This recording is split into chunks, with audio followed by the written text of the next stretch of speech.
الرحیم۔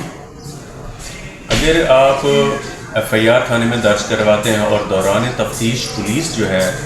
وہ کچھ ملزمان کو بے گناہ کر دیتی ہے، تو اس کا طریقہ کار یہ ہے کہ پولیس جو ہے اس کو بے گناہ کرنے کے بعد ان کا چلان جو ہے وہ کورٹ میں سبمٹ کرتی ہے، اور جو ملزمان بے گناہ کرتی ہے وہ ان کا چلان سبمٹ نہیں کرتی، تو آپ کورٹ میں جو ہے وہ خانہ نمبر 2 کے طلبی چلان کے لیے درخواست دیں اور ان ملزمان کو طلب کروائیں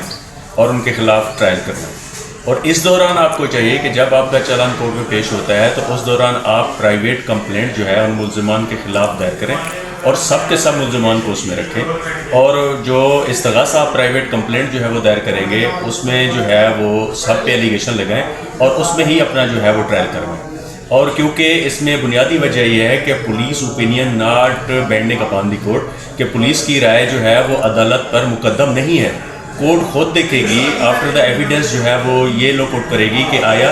جب پولیس نے جو ملزمان کو بے گناہ کیا ہے وہ ٹھیک کیا ہے یا غلط کیا ہے۔ اگر انہوں نے ان کو جو ہے غلط طور پہ اپنی انویسٹیگیشن میں اور ساز باز کے تحت جو ہے وہ اگر انہوں نے بے گناہ کیا ہے تو جو